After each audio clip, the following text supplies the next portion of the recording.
Bueno, regresamos al Tribunal de la Tarde, tal y como le anunciamos antes de irnos a la pausa. Aquí está en nuestra audiencia Luis Carvajal Núñez, biólogo ambientalista, miembro de la Academia de Ciencias de la República Dominicana, y para nosotros es un gran placer, más que eso, un honor, tenerle aquí en el Tribunal de la Tarde. Buenas tardes, Luis. Buenas tardes, gracias por la invitación. Yo extrañaba, hacía mucho que no venía por aquí. Sí.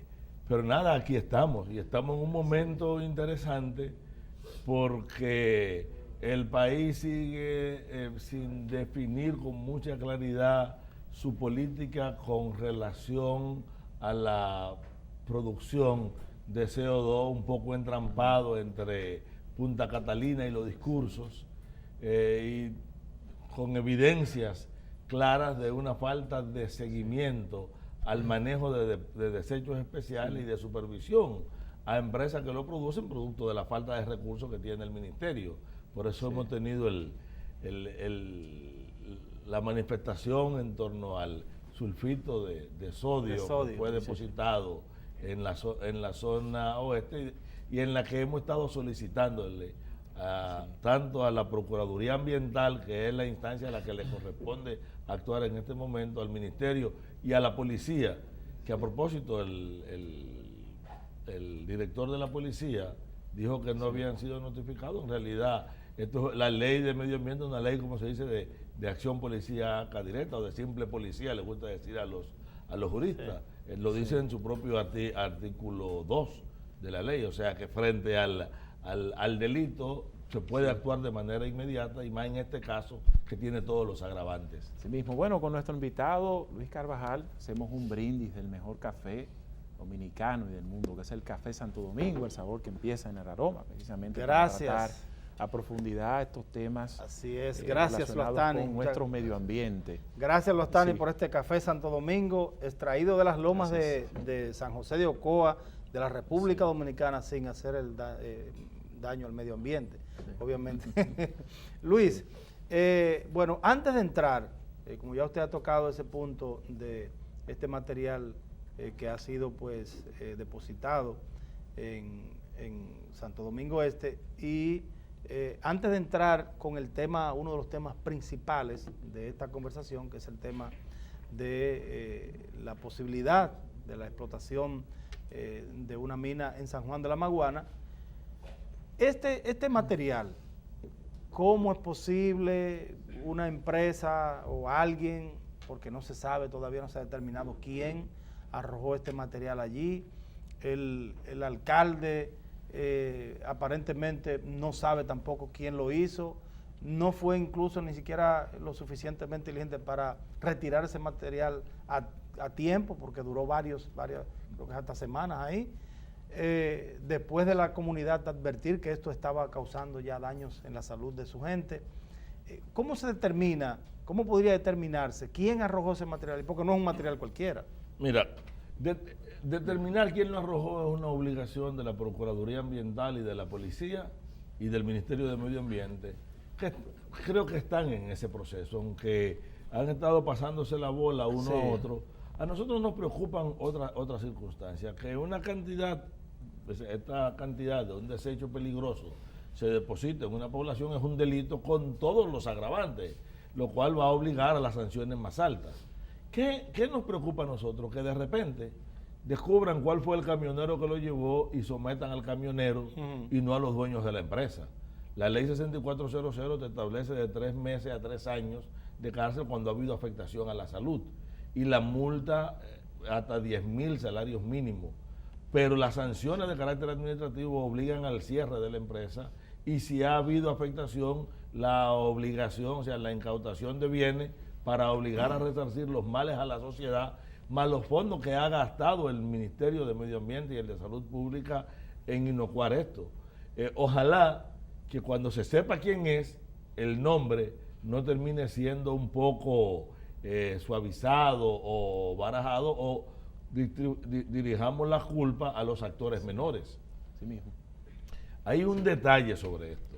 La verdadera preocupación radica en que el país no tiene garantía de que los desechos peligrosos estén siendo colocados de manera adecuada en los vertederos que le corresponden, en este caso en Sierra Prieta, donde está el vertedero para desechos peligrosos, porque el manejo de estos desechos demanda 4 pasos. Primero, tiene que haber el volumen de sustancia que entra y la que debe salir. Ninguna sustancia peligrosa puede ser manipulada en ninguna escala sin que las personas que la manipulan tengan información o lo que vayan a entrar en contacto con ella. Y es obvio que la forma en que se trasladó y se depositó implica una falta de conocimiento en quienes lo manejaron o una intencionalidad prácticamente criminal en quienes lo produjeron. El segundo elemento es que esos inventarios, cuando van a ser movidos, tienen que ser comunicados a Medio Ambiente y a Salud Pública. Vamos a mover este material, vamos hacia Sierra Prieta y está el volumen. Pero lo otro es que tiene que haber una supervisión del Ministerio de Medio Ambiente en todo lo que tiene que ver con el ciclo, desde que el producto peligroso entra al país, entra en el ciclo productivo hasta que finalmente es colocado en el lugar o es inocuado o es colocado en el lugar de su depósito final. Esta falta de supervisión crea una alarma y más aún cuando sabemos que el Ministerio de Medio Ambiente no tiene recursos, no hay cuarto en el Ministerio de Medio Ambiente, no hay el personal suficiente ni los laboratorios para desempeñar una función que la ley le manda y la ciudadanía queda indefensa frente a eso. Asimismo, bueno, ha encontrado mucha resistencia esta posibilidad de extraer oro de la mina de San Juan. Siempre que surgen estos temas, hay sectores que entienden que ha de suponer que los recursos naturales son para sacarle el mayor provecho, sobre todo desde el punto de vista económico, partiendo también de que la industria minera es una de las que ha contribuido a ese crecimiento de los últimos años. Entonces, quisiéramos escuchar desde el punto de vista de la opinión de Luis Carvajal, ¿por qué? Es decir, ¿cuáles son las posibles consecuencias ante una explotación de esta posible mina en San Juan?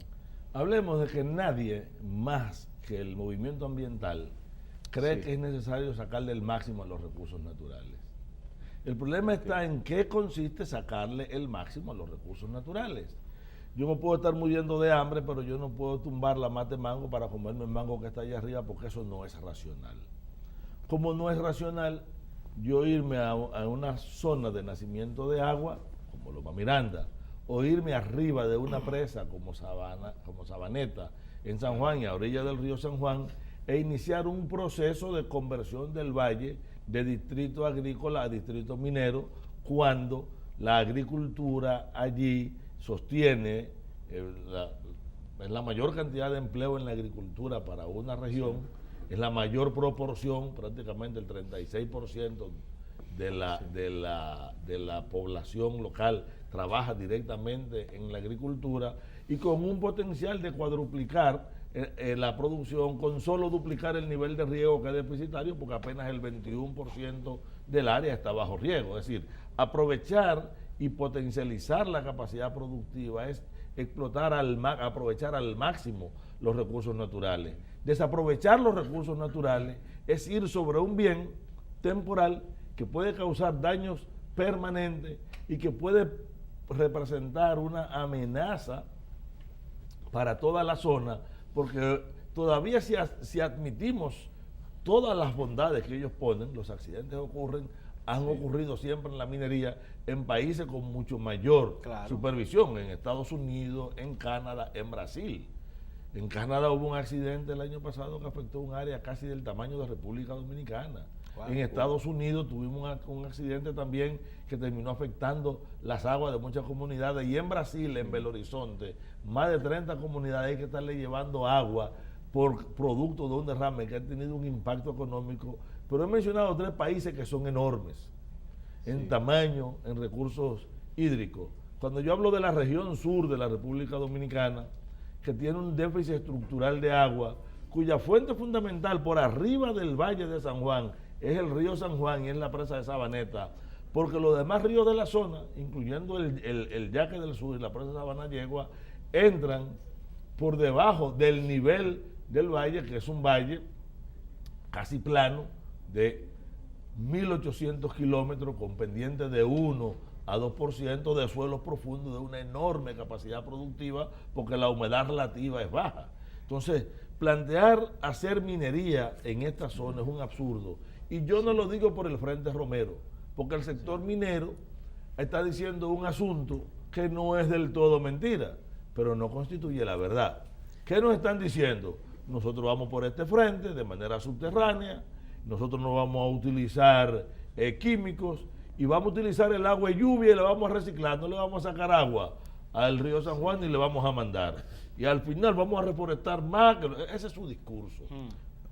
¿Cuál es la realidad? La realidad es que ese primer frente es la entrada de la minería, porque esa representa apenas una pequeña área de la concesión La Escandalosa, que forma parte de otras 13 concesiones que tiene solo Golcuez en el área, pero donde hay además otras 9 compañías que van ocupando un área desde Padre Las Casas hasta la frontera en toda la vertiente sur que bordea el sistema de parques nacionales que está ahí y por lo tanto la zona de captación de agua. Y si tú sigues cuando llega a la zona fronteriza y sube al norte, ahí tú tienes la concesión Neita de Unigol, también ya está solicitando pasar a explotación donde nacen Artibonito, o sea, nacen Soca y Neita, que más adelante serán parte del Artibonito, y la zona donde te nacen Guayubín, Guayubincito, Grande, Malo, el Masacre.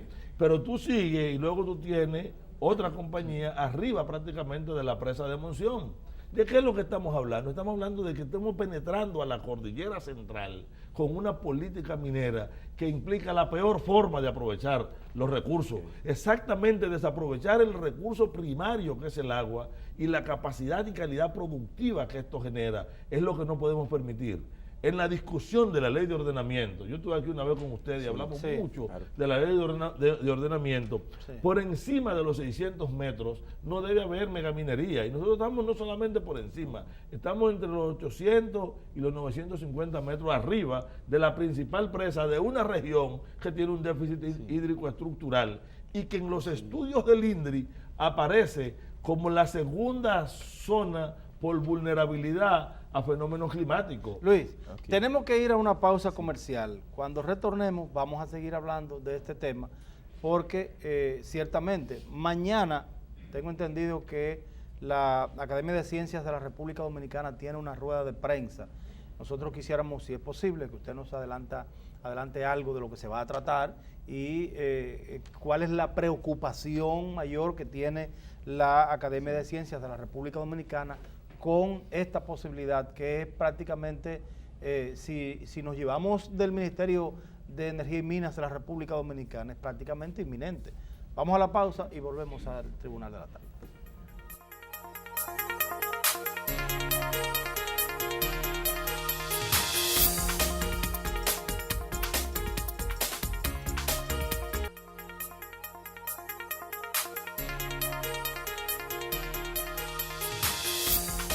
Bueno, seguimos conversando con Luis Carvajal Núñez, él es biólogo, él es ambientalista, es miembro de la Academia de Ciencias de la República Dominicana. Mañana decíamos que esta entidad tiene una rueda de prensa, se va a referir, según tenemos entendido, a esta problemática, a este tema de la explotación de una mina en San Juan de la Maguana.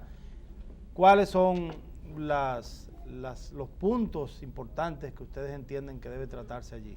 Bueno, la academia va a referirse a los principales elementos, al problema de ordenamiento, al asunto de los riesgos, va a fijar su posición. Yo pienso que ya estamos ahora, que esperemos el documento formal de la academia, de tal manera que podamos hacer referencia a ello. Ahora yo te puedo seguir fijando cuál es la visión mía, que es muy coincidente con la de la academia. O sea, yo creo que permitir que se abra el Frente Romero es abrirle la llave a la minería para toda la región, donde hay una serie de concesiones que desbordan el área, dada con mucha irresponsabilidad por la sensibilidad ambiental de la zona y a contrapecho de lo que sería una política ambiental consistente, incluso en contradicción con las propias inversiones y los anuncios que ha estado haciendo el gobierno de manera continua alrededor de sus grandes problemas. no se trata de no aprovechar un recurso, el recurso minero. Se trata de aprovechar de la mejor manera un recurso, que es el recurso montaña y los servicios ecosistémicos que sostienen la economía y la seguridad estratégica de toda una región y de todo un país. Porque poner en riesgo el agua es poner en riesgo la seguridad estratégica de toda la región sur. Por lo tanto, cualquier actividad económica que aunque sea levemente pueda menoscabar este recurso, tiene que salir de la agenda inmediata sobre la base de otras estrategias de desarrollo. No crean el cuento de que cuando yo hago una opción por un modelo de desarrollo, yo me estoy cerrando a la economía porque tengo que hacer aquella, porque para aquella vienen las grandes inversiones y para esta no. Lo que necesitamos es que el Estado Dominicano defina una política, por ejemplo, que nos permita duplicar los volúmenes de riego, racionalizar y acompañar a los productores en el manejo del agua, evitar un factor que ha estado despoblando a la región de San Juan de la Maguana, y es que aun cuando los productores logran con su propio esfuerzo buenas cosechas, en el momento de la cosecha las importaciones masivas le frenan los mercados y terminan golpeándolo y fracasándolo. Entonces, ¿qué tenemos? Tenemos una zona con el potencial de sostener nuestra economía y de garantizar grandes recursos para la exportación, que en 3 años de sequía perdió más en términos de recursos financieros que lo que va a dar en 7 años la mina, de acuerdo al anuncio, del cual no hay por qué creerlo todo, que ha hecho la dirección, el Ministerio de Energía y Mina. Estamos hablando entonces de que quienes de repente son irracionales y creen que yo no puedo aprovechar integralmente los recursos son quienes tienen el discurso sobre la minería. No se trata de un rechazo a la minería como actividad. Yo creo que la minería debe estar donde se puede y como se debe, pero colocar minería por encima de los 600 metros en cualquier lugar de la geografía dominicana constituye realmente un contrasentido. Nadie, o sea, nosotros hemos peleado por el manejo que ha habido, por ejemplo, por los derrames de Cerro Maimón, o por el manejo de la escoria, el polvillo, la contaminación de las presas de Cola y todo lo que giró alrededor de Falcondo. Pero con Falcondo peleamos la ubicación cuando trataron de irse a Guaigüí o a Loma Miranda. En el caso de Barry hemos peleado desde que era Rosario por todos los problemas contaminantes, por la estafa del contrato, por el problema del manejo de agua y por todos estos impactos. No ha sido precisamente la ubicación la gran queja. Por lo tanto, hay una mentira cuando se quiere decir que el movimiento ambiental rechaza donde quiera que estén ahora. Cualquier ciudadano de República Dominicana que sabe que va a tener una mina cerca, conoce 3 realidades. Uno, que él tendrá que desplazarse y que va a vender al precio que la mina diga, porque la ley minera implica la expropiación de los terrenos que los mineros necesiten y digan. 2, que él no va a ser un beneficiario, sino un perjudiciado de esto. Y 3, que cuando ve el espejo de las comunidades que han estado en torno a las grandes mineras, ¿cuál quiere que tomemos primero? Nos vamos a la Alcoa, allá. Usted va a la Alcoa, pobreza extrema. Nos vamos a Cotuí y su contorno. O sea, nos vamos a las comunidades. No solamente la pobreza, sino la contaminación. Por lo tanto, cuando aquí me dicen que gracias a esta mina vamos a mejorar la producción de agua y vamos a invertir en el desarrollo de San Juan, digamos, es una promesa que lo hemos oído muchas veces, no solo en República Dominicana, sino en toda América Latina, y donde en ningún sitio esa promesa ha funcionado de acuerdo a lo que plantea el sector minero. O sea, hay una duda razonable y válida por la experiencia. Peor, más aún, el Estado Dominicano ha ido aceptando como práctica el engaño. Cuando se presentó 19 de septiembre del 2009 el contrato de Barrigol, Alexander Medina, director de minería entonces, dijo al país que ese contrato tenía una situación fiscal única, que superaba todo lo que había en minería, que resolvía los problemas ambientales y que iba a implicar ganancias. Cuando estudiamos el contrato era una estafa. Discutíamos que era una estafa, pero todo el aparato de minería y la Cámara Minera Petrolera y la Embajada de Canadá venía a pelear, hasta que un día en el Congreso el presidente dio en la mesa y dijo: este contrato es una estafa, y la gente que la defendía pasó entonces a decir que era una estafa. Se cambia, manteniendo los componentes de la estafa en una serie de componentes, se cambia un poco la fiscalidad y vuelve y se engaña al país diciéndole que estamos recibiendo mitad, lo cual no es verdad, pero sigue teniendo una serie de perversiones.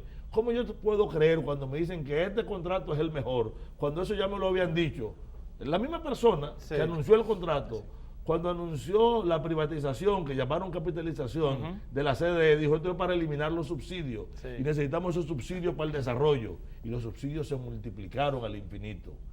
Pero para que no crean que estamos hablando de un gobierno que es por politiquería, cuando un gobierno, ya en este entonces de otro partido, le dijo al país, vamos a construir una carretera en el contrato más ventajoso, no vamos a pagar un chele y vamos a unir las Américas con el cruce Sánchez-Samaná y no vamos a pagar un chele. Y ha sido la carretera más cara y seguimos pagando en una enorme estafa. O sea, ¿por qué yo tengo que creer al gobierno cuando me dice que esta es la maravilla?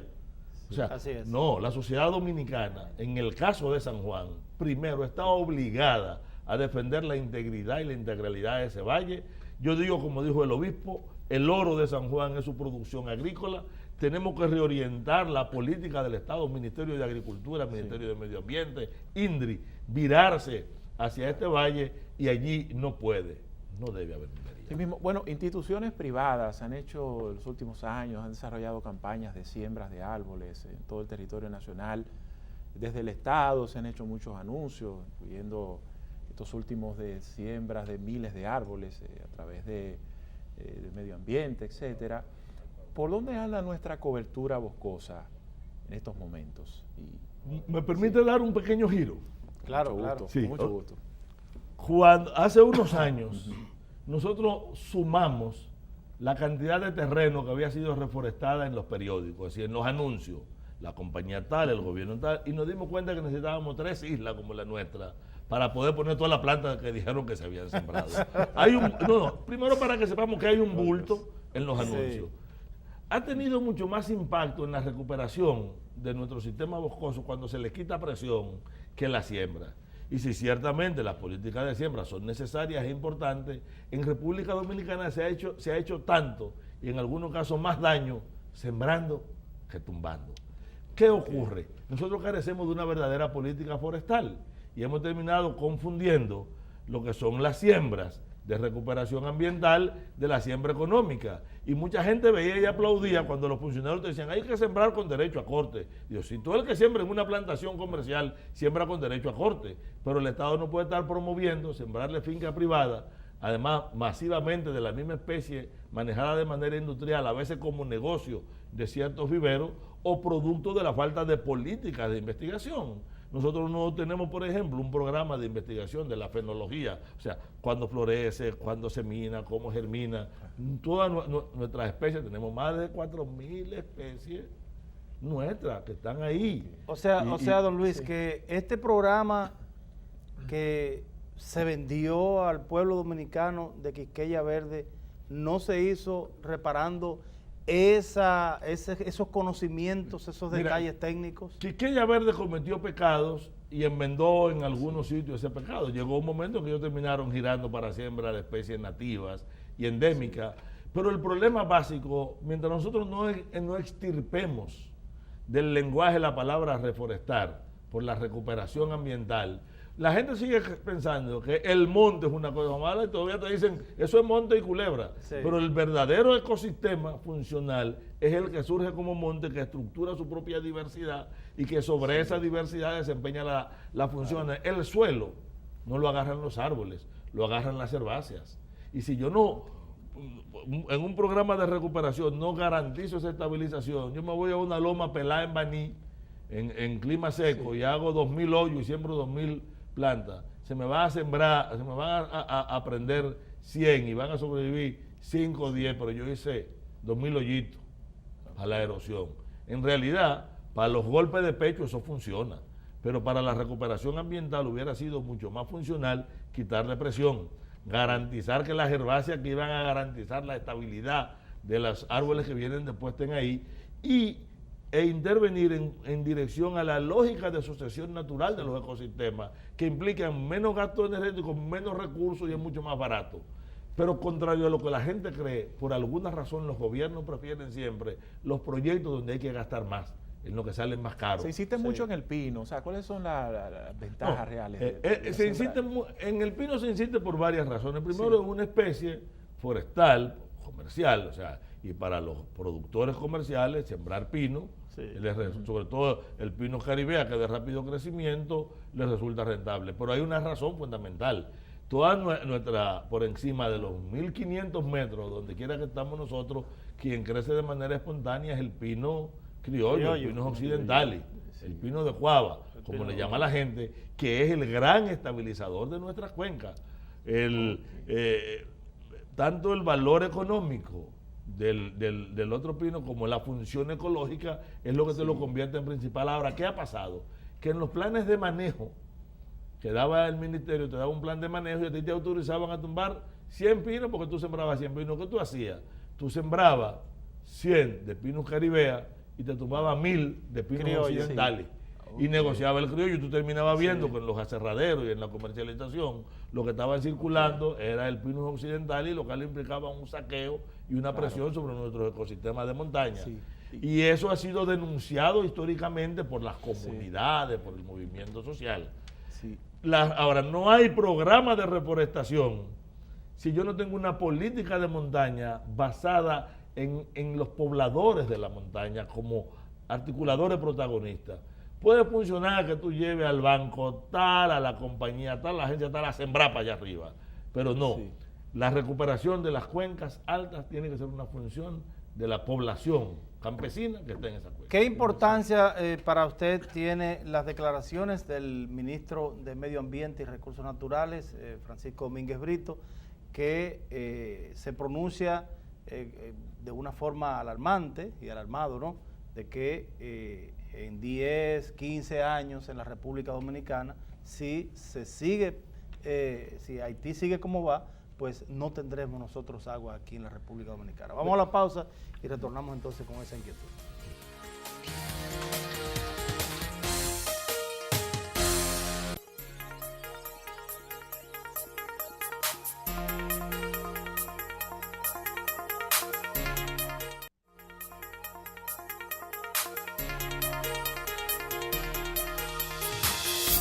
Bueno, retornamos en la parte final del Tribunal de la Tarde. Luis, antes de irnos a la pausa, hablábamos de la preocupación latente que tiene el ministro de Medio Ambiente y Recursos Naturales, el doctor Francisco Domínguez Brito. Dice que en 5, 10, 15 años la República Dominicana podrían surgir crisis muy preocupantes, porque si la situación sigue como está en este momento en Haití, pues podría generar de que una gran cantidad de pobladores de esa nación hermana emigre forzosamente a la República Dominicana y se puedan producir aquí no solamente la falta de agua, sino una crisis política. Yo creo que el principal problema de Haití está asociado a que no dispone de agua. Casi el 80% del agua de Haití va desde nuestro territorio, va vía el Artibonito, es lo que riega la zona de Desalín, que es la zona agrícola productiva y de suelo más profundo. Y hay suelo tan bueno como nuestro suelo del Licey, y de ahí va el agua que alimenta a Puerto Príncipe, y de donde casi también toma agua el 60% de la población haitiana, con un déficit estructural serio de agua. No nos olvidemos que hablábamos de las concesiones, que Unigol Dominicana tiene una concesión en los nacientes del Artibonito, y que al igual que en San Juan, por la naturaleza geológica de estos depósitos hace que en superficie estén los sulfuros, y que desde que nosotros desnudemos estaremos exponiendo a contaminación inmediata a estas aguas, y cualquier factor que menoscabe un poco más un país con la crisis hídrica que tiene Haití será catastrófico. Y es cierto que la recuperación ambiental de Haití, o por lo menos el freno del deterioro creciente, se constituye en una necesidad estratégica no solamente de Haití, sino de la República Dominicana. No solamente por la posibilidad masiva de que se multiplique la migración, porque a más hambre y menos capacidad productiva, más tendencia a migrar, y nosotros somos una frontera amplia, claro, y permeada, más todos los factores de otro tipo que pesan ahí, sino porque es que eso no son dos ecosistemas. No es que Haití es un ecosistema porque hablen francés, porque tengan una frontera y otra organización política, y nosotros somos otros. Es la misma isla, es la misma tierra, y hay una unidad funcional desde el punto de vista ambiental, querramos o no. Óyeme, por mucho que la gente quiera renegar, nosotros estamos obligados a abordar en conjunto los problemas en conjunto, con las responsabilidades, y a partir de las asimetrías que hay, probablemente le corresponda a nuestro país mayor responsabilidad en el sentido de poder contribuir con aquella crisis, no solamente en el problema, por ejemplo, de suministro, de planta, de formación, de cuadro, de acompañamiento técnico, sino incluso hasta en el cuidado responsable de parte del agua que generamos y que migra hacia Haití.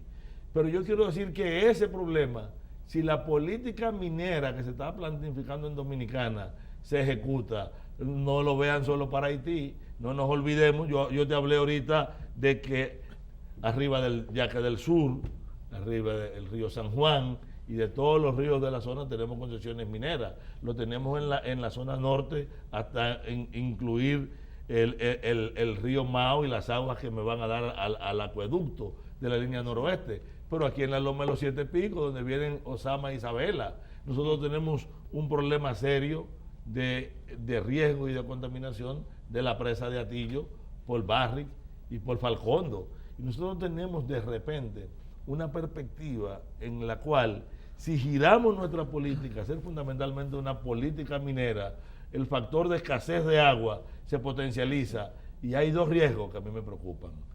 El agua es mucho más rentable para quien la maneja, si la puedo privatizar y obtengo lo que quiere alguna gente con la ley de agua, el derecho de manejar la cuenca, mientras haya más escasez y esté peor, porque si el agua es escasa y sucia y yo dispongo de control estratégico político de agua, le saco mucho más beneficio con mucho menos inversión. Claro. Y podrá ser duro, pero la racionalidad del capital es ampliarse y es crecer. Y no tiene hiel y no tiene sangre para eso, o sea, no lo hacen por maldad, es la vocación natural de estas inversiones. A propósito, Luis, la zona de Valle Nuevo, sobre todo la que fue explotada, ¿qué ha pasado con eso? ¿Realmente se ha ido recuperando luego de haber sido paralizada la explotación? Te diría, sí, no y tampoco. ¿En qué sentido? Empecemos por sí.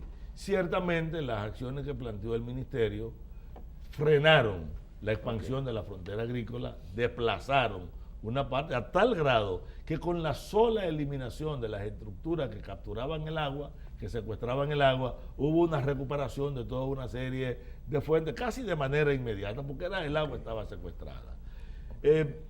Pero allí no hubo, al no haber régimen de consecuencias, sobre todo a los poderosos, quedó la idea de que en República Dominicana, si tú eres poderoso, si tu apellido es tan ancho como la patria, o pesa como el diezmo, ¿tú entiendes? Es tan sagrado como el diezmo, a ti no te van a tocar. Sí. Y por lo tanto no fueron tocados los grupos que se apropiaron de manera irregular y manejaron aquello que debieron haber sido sancionados por la ley.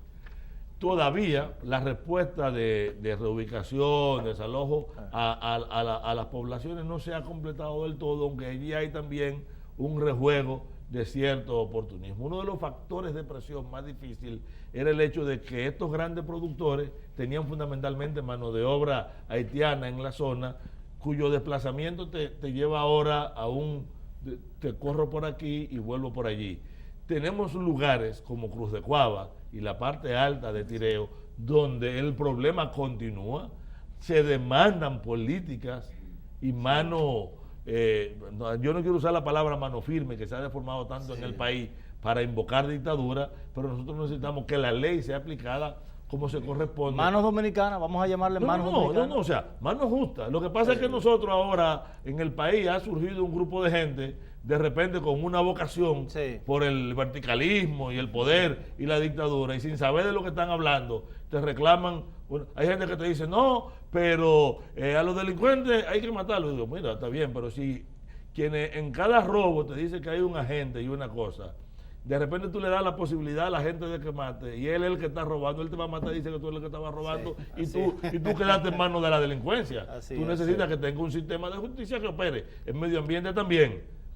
hasta ahora, la Procuraduría Ambiental está oculta. ¿Alguien conoce una última acción de la Procuraduría? Hace mucho. Yo los invito a que inviten un día al procurador, a la Procuradora Ambiental, que es una señora de mucho prestigio, para que nos diga por lo menos cuál es la estadística de los sometimientos, porque delito ambiental hay. Gracias, muchísimas gracias a Luis Carvajal Núñez, gracias por venir a compartir con nosotros aquí en el Tribunal de la Tarde, gracias a ustedes también por la amabilidad de sintonizarnos. Mañana, si Dios lo permite, de 6 a 7 aquí estaremos en el Tribunal de la Tarde. Buenas noches para todos.